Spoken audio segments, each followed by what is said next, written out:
The main source of, or the main draw for all that power, well, it was the main draw when I built it, is this world. It's another rainbow forest. Also, side note is people were seeing empty rainbow forest biomes. Turns out that happened with V19 and previous. If you generate it at night, trees won't generate because it was using the same code the saplings use to test whether they can grow, and well, they can't grow in the dark. So if you generated the biome at night, you'd got an empty field. But you get if you had a light source, like over here we've got an ethereal bloom, well, you'd get some trees, and that led to some very interesting, although ultimately glitched biomes. I fixed that in V20, so it's no longer a problem. And the reason we got a hollow hill with the rainbow tree on top of it is because there was, well, a dark node inside here, and it started converting the biome around here into an eerie biome. And, well, that pissed me off because I didn't want mobs spawning, so I just planted a rainbow tree right on top, reconvert all the eerie biome back to rainbow forest. That was fairly easy to clean up. I find it kind of ironic too. We get great wood logs when we plant the thing. Anyways, so what we actually came here for was this. This is, well, loud for one thing. But the second thing is, actually I'm going to turn my render distance up just so you can see it. Let's give it a second for all the chunks to load. This is a massive mining machine, or set of machines. There are 3 by 3, 4, 5, 6, 7, 8, 9, 10, 11, 12, so 36 bores running in parallel. I wouldn't say maxed out, they're not digging 1 per tick because that would actually overflow the ender chests really, really badly. So what I did do instead is just make them run slower. And, well, there was pulling in all that ore and stone, as you can see. That's what was coming through here earlier. They're not all in sync, partly because some of them got jammed, but also it's actually better because that way, rather than having 36 boards worth of material dump in all at once, it's kind of staggered out, makes it easier for the ME system to pull it out with all those import buses. These have been going on for like 10,000 blocks now, like probably more than that. The end is way, way down that way, I've never seen it. Together we've got, well, 67 megawatts each by 16, so that's a little over a gigawatt draw. It's basically going to supply all the ore I'll ever need, ever, and all the things like geostrata rock and artifice rock and smooth stone. I had like 20 million smooth stone before I started recycling it. Anyways, and the final main age that I frequently visit, or have set up in my 4 major ages, is the farming world. This is the newest of them. Basically I just built, I don't know why you can't run for the chunks load.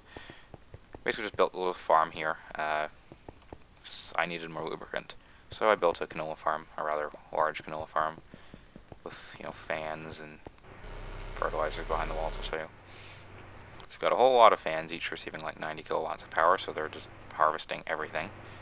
And then around back we just have, well, a whole bunch of fertilizers, or a whole bunch of, yeah, we have, why are the fertilizers not working? If something's not on, that would be why. It's a little bit concerning. Has this run out of lubricant? Yes, this has run out of lubricant. Okay, that would be why. So the high ratio gear is running out of lubricant, so it's seized up, and, well, that means we've lost power to the fertilizers, which means our main source of lubricant is also just shut down. Well, that'll be easy to fix, I think. I've got a whole lot of canola seeds stored up in the ME system, so I'll fix that soon. But, yeah, this is my main source of canola. I've decided crystal blooms from geostrata would be the nicest, most appealing way to light this up rather than just torches everywhere. So I did that, and just more artifice stone, of course. Very interesting age, another rainbow forest with floating veins of glowstones. That solved my glowstone problem. Well, minor glowstone problem. Anyways, up to the overworld, I'm just going to turn on the canola grinders because otherwise we're going to run out, well, I've probably already run out of lubricant. Oh no, if I have 30,000, or almost 40,000 buckets of lubricant, how do I have a problem with, why is that not working? Oh, that's why. Because I turned this on, to turn that on, and it shut down the tesseract. That would be why. Well, that problem is solved. At least I don't need to turn canola grinders on. Okay. Yeah, I'm just going to check here. Okay, good, those are empty now. This thing is basically just, well, it's a wireless transmitter, obviously, but what it's doing is it's turning off the water and lava into the system. You saw those 4 aqueous accumulators, they're off. There's also in the nether a lava pump, which is similarly shut down because, again, I just had too much of this stuff and it's starting to fill the system. You can see my fluid drives, they're filling up everywhere. I mean, I've got tons of item drives, but the fluid drives, they're nearly full. Anyways, let's see, what else is there? Oh yeah, I forgot to show you behind the scenes the mob farm, so I'll do that. Back here, it's another electrocraft setup, of course, and it's just another similar design. A whole bunch of, in this case, 6 magnetostatics, all jammed together. And yeah, they've had their powers cut off for now. So lube in, and that's similarly out of lubricant, or it was until I turned the test rack back on. And then we just supply very high speed into all the spawner controllers, so we get tons of animals, tons of mobs. So I'll show you what I've done in the Twilight Forest now. There hasn't been too much of a change. There have been some changes. Let's put these eggs in there. Let's make sure my jetpack is fully... I'll fill that up. That'll take a second. Oh yeah, for those who haven't noticed yet, I'm using a custom texture pack. This is made of a blend of textures I've made and found. It actually is a texture pack I created back in beta 1.8.1 and used until 1.4.7 pretty much non-stop. But then it didn't survive the 1.5 update very well because, you know, all the textures got split up. Well, a guy named Morton, was friendly enough to, or nice enough to help me get it fixed and working again, so I brought it back, changed some new textures, brought the new ones in, and started to do some mod textures because it didn't previously have anything aside from buildcraft textures.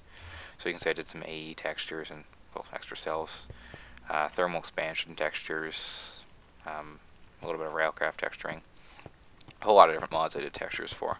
I didn't touch IC2. So it's already 32 by 32, and that's what the texture pack is. I don't plan on doing Geostrata. It's not really going to be worth my time. I designed them to look good at 16-bit. I don't know what they'd look like at 32-bit. Plus, I don't really want to go through and redesign all those textures. That jetpack should be full now. Oh, by the way, yeah, I'm using Yuya Matter as decoration because I've got too much of it and I have nothing else to do with it. I like the water and lava in this texture pack. Anyways, where's my jetpack? Yeah, it's full. Okay. Go back up to the Twilight Forest. Chunks not loading. Okay, there we go. I tamed a king spider, by the way. I found one and tamed it, and right now it's just sitting here because I don't really have too much use for it. It's slower than I can run with all the speed effect I have, but that's okay. But anyways, we'll go off towards the Labyrinth first because I did one thing, so the rain turns off. Good. Yeah, that's the nice thing about having the weather controller. It turns off rain in every dimension at once. I think that's actually because weather is global in Minecraft, not per age, per dimension. Anyways, so we head off to the Labyrinth.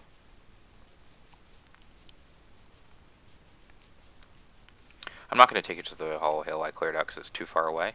All I did was basically pop down a magnum torch, leave, come back, and, well, it was almost mob-free. And I don't know why I took out the mossy stone from there, but I did.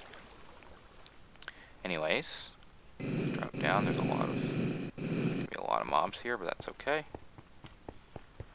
I'm pretty much unkillable, so these anvils are there for a reason. You'll see why. Surprisingly, there's no loose mobs, but that's okay. Anyways, the reason I put these anvils down, and you can probably hear here, and if you notice on the minimap, you see a couple mobs in slightly strange places. Well, the reason for that, mine this out. So we can mine this out too, just so I can get a good vantage point. Well, here's a pet maze slime. I'm actually gonna go get that. Ow. I suppose that wasn't terribly surprising. Yeah, I gotta figure out how to actually tame them. I'm gonna expand Spider Pet, call it Critter Pet, and make it able to tame these guys. And as you can probably then guess, let's just patch that hole back up. Well, it's good enough. Nothing want to tame is a fire beetle, which, interestingly, is the only one of the Triforce bugs with melee damage. Anyways, yeah, it's an interesting thing. It actually doesn't re-aim when it starts shooting fire. Even if you move, it doesn't change. Although it might cut its fire short. Anyways, so I'll work on taming that. I don't believe it lights blocks on fire, so I don't think it'll be a problem. And then finally, and probably the cutest of these mobs, well, slime beetle. Also another interesting quirk of their AI, they actually try to put some distance between you and them. If you approach them, they'll run away and stop about this distance, presumably to make it difficult to melee them. So major kudos to Benomatic for figuring that one out. Anyways, yeah, that's the most irritating thing about getting hit by a mob. It's not dangerous, not with Bedrock armor. It just makes it a pain because you're always getting knocked around. Just can't easily do stuff. Anyway. And yeah, I ripped away a lot more of the bedrock around here at first. Well, that's just because I wanted some bedrock dust. It's actually not my main source of bedrock anymore. I'll show you what that is in a minute, in a few minutes. But also another thing I found, and I believe it's this way. In fact, I'm probably wrong about that. It's probably this way. To be honest, I don't remember all that well. It's not far away, so if I know roughly where it is. This is a dense twilight forest. If this is a dense twilight forest biome, then this is the right way. This is a dense twilight forest. Okay, so this is the right way.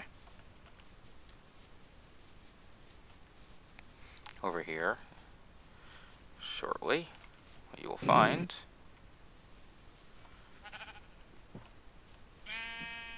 taking a little bit longer than I remember, but okay.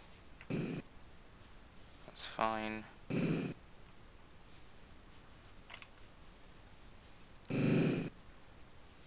There we go. Just across the water. Is a dark forest biome.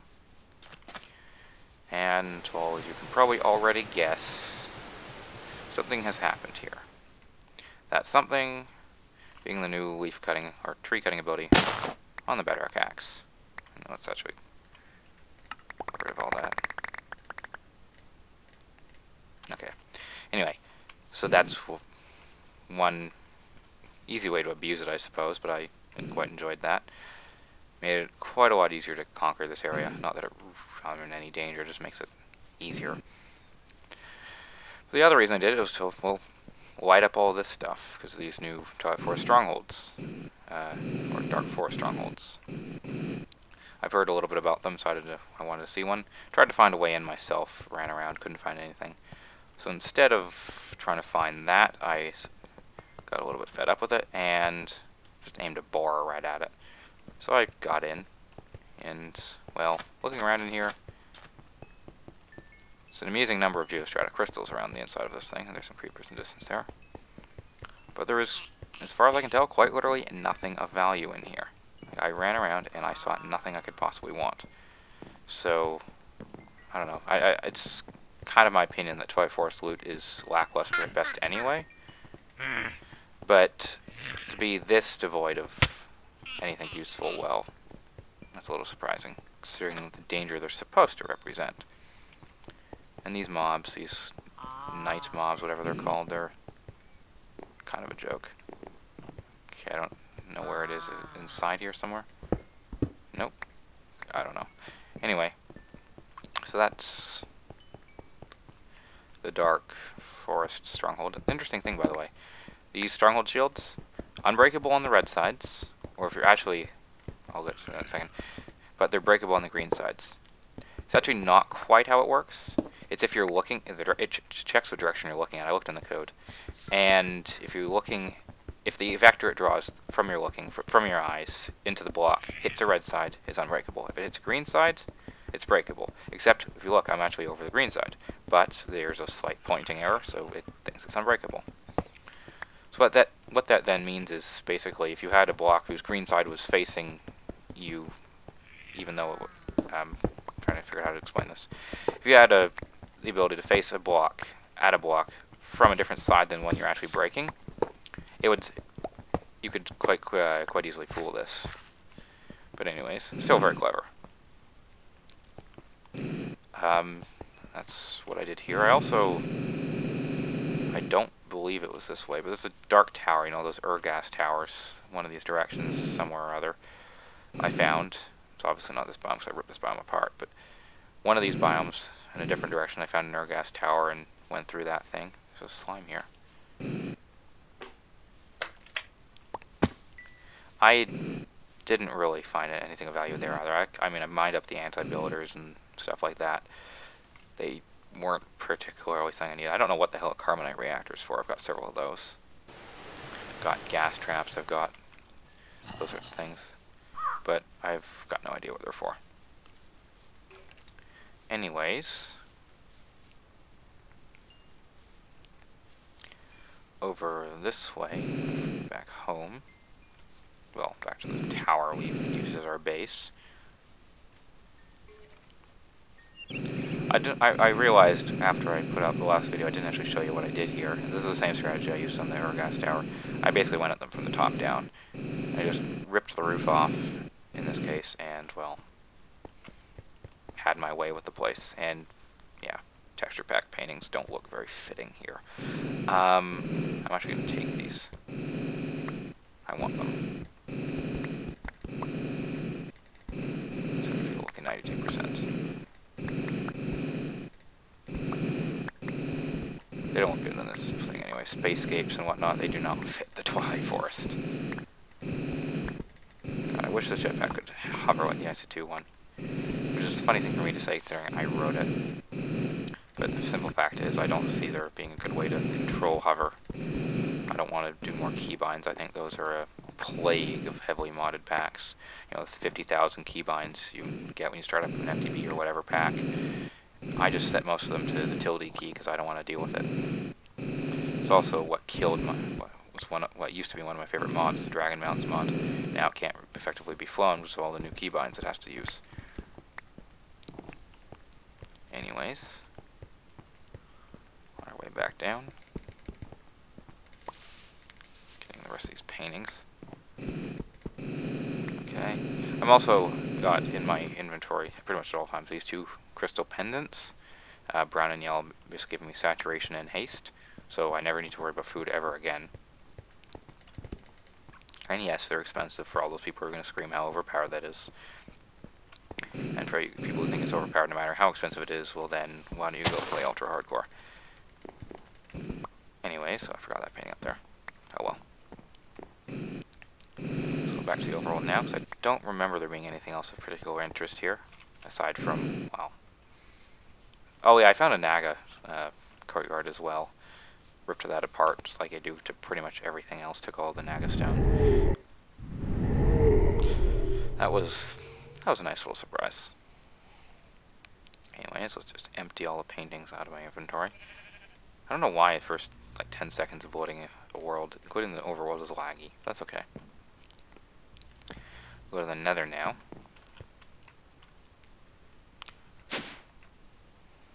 Actually, yeah, they're not going to be a problem. Yes, the potion pendants, they have the normal nether crystal effects. But here, that's just going to give me, well, normally it'd be nausea, and what is nausea? And slowness, or not slowness, mining fatigue. I don't plan on breaking anything, so I don't need to worry about mining fatigue. An interesting quirk about nausea, depending on the actual swirl effect is dependent on the tick, like how long the potion's been active in ticks. And at exactly 2 ticks, which is what this thing constantly holds, it doesn't actually affect your screen any. So that's okay. Hell, heat scar. See what I mean? But like, none of these mobs can hurt me once I got the Bedrock armor, which I quite enjoy. Still annoying to get knocked around though. Anyway, going up this way. Got another tamed mob. This time a tamed heat scar. Nice thing I like about these, by the way, ride this guy, get on, automatically attacks it. There we go. No more zombie pigmen. Anyway, going up here, this is how I automated my Bedrock production. A whole lot of power. I believe this is 536 megawatts. Well, yeah, 8, so it's 536. Into a bore, full bore, and producing. If you look closely, you'll probably see it. If not, well, or maybe not. But this is Bedrock Farm. It's ripping the roof off the Nether, pretty much. This is something you can only do on the roof of the Nether, and with like ludicrous amounts of power. I'm also planning on giving a config option to make this not possible. Also, interesting side note, notice the jetpack, because the height limit of the Nether is 128, like according to the world class. Jetpack won't take me up there, so I'd have to walk or something, or make a stairway, something like that. Anyway, go back. And yeah, now things can spawn, because they can't normally spawn on Bedrock. Weird. Did I just phase through that zombie penguin? Oh well. At least I haven't seen any gas up here ever yet. That would be kind of upsetting. Anyway. Going back down into the overworld. There's a nitro creeper there now. Yeah, he's not a problem. It's not near there.